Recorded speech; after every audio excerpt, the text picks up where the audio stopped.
ரசம் எப்படி பண்ணுறதுன்னு தான் பார்க்க போகிறோம். அதுக்கு நான் 2 டொமேட்டோ கட் பண்ணி வச்சுருக்கேன். அப்புறம் கொஞ்சமாக கருவேப்பிலை, அப்புறம் கொஞ்சம் கொத்தமல்லி, ஒரே ஒரு காஞ்ச மிளகாய், ஒரு பச்சை மிளகாய் எல்லாம் நான் எடுத்து வச்சுருக்கேன். இப்போ நம்ம அதுக்கு தேவையான மசாலா அரைச்சி எடுத்துக்கலாம். 1.5 ஸ்பூன் ஜீரகம், 1 ஸ்பூன் மிளகு. இதை இப்போ நல்லா அரைச்சிக்கலாம். இந்த அளவுக்கு நல்லா பொடியாக அரைஞ்சதுக்கப்புறமா இதில் பூண்டு சேர்த்துக்கலாம். நான் ஒரு பூண்டை நல்லா உடச்சி வச்சுருக்கேன். இதை அதுக்குள்ளே சேர்த்துக்கலாம்.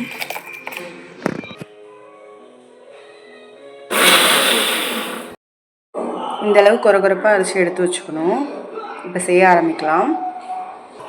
கடாய் நல்லா சூடானோன்னா 3 ஸ்பூன் ஆயில் சேர்த்துக்கோங்க. அப்புறம் அதில் கடுகு ஆட் பண்ணிக்கலாம், 1 ஸ்பூன் போல். கடுகு நல்லா வெடித்தோன்னே இப்போ அதில் கருவேப்பிலை சேர்த்துக்கலாம்.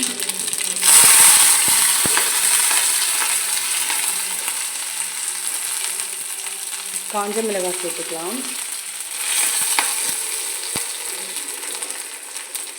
இப்போ கட் பண்ணி வச்சுருந்த தக்காளியை சேர்த்துக்கலாம்.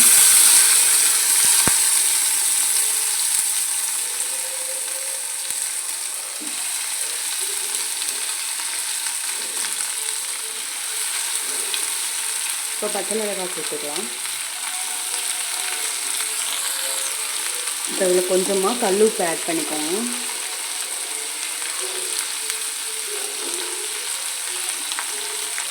நான் ஒரு ஸ்பூன் அளவுக்கு சேர்த்துருக்கேன். இப்போ நல்லா வதக்கிக்கலாம்.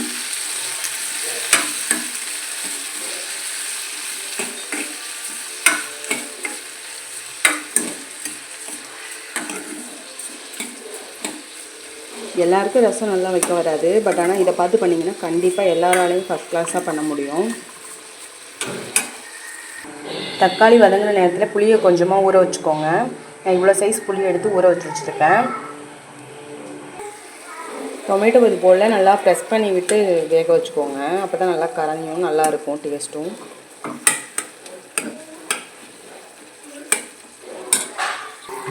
இந்த அளவுக்கு வதங்கினதுக்கப்புறமா நம்ம அதில் வாட்டர் ஆட் பண்ணிக்கலாம்.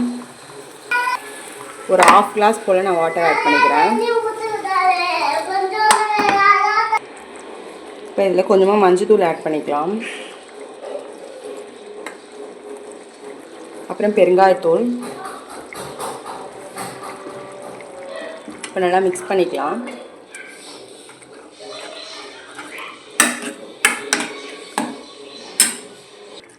ஒரு 2 மினிட்ஸ் நல்லா கொதிக்கட்டும். இது நல்லா வதங்கிட்டதுனால நான் ரொம்ப கொதிக்க விடல. இப்போ இதில் இன்னும் கொஞ்சம் வாட்டர் ஆட் பண்ணிக்கலாம். நான் ஒரு 1 கிளாஸ் போல் ஆட் பண்ணியிருக்கேன். இப்போ நம்ம புளி ஊற வச்சுருந்தோம் இல்லையா, அதை கரைச்சி இதில் ஆட் பண்ணிக்கலாம்.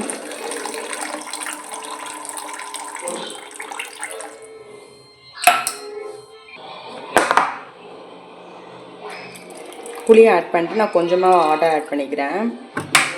இப்போ இதில் நம்ம அரைச்சி வச்சுருந்தோம் இல்லையா மசாலா, இதை அதுக்குள்ளே சேர்த்துடலாம்.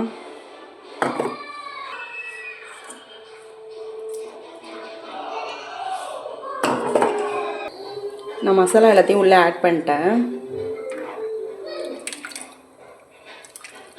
நான் பண்ணியிருக்கிறது ஒரு 3 பேருக்கு தாராளமாக போதுமான அளவு இருக்கும். இப்போ உப்பு செக் பண்ணிவிட்டு நம்ம ஆட் பண்ணிக்கலாம் தேவையான அளவுக்கு.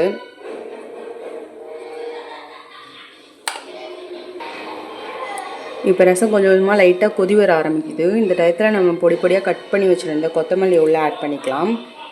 இப்போ ஸ்டவ் ஆஃப் பண்ணிட்டு நம்ம சர்வ் பண்ண வேண்டியதான். ரொம்ப டேஸ்ட்டாக இருக்கும். தக்காளி சூப் மாதிரி இருக்கும். கண்டிப்பாக ட்ரை பண்ணி பாருங்கள். குழந்தைங்கலேருந்து பெரியவங்க வரைக்கும் எல்லாருக்கும் பிடிக்கும். அப்படியே என் சேனலை சப்ஸ்கிரைப் பண்ணிவிட்டு லைக் பண்ண மறந்துடாதீங்க. பாய். நெக்ஸ்ட் ரெசிபியில் பார்க்கலாம்.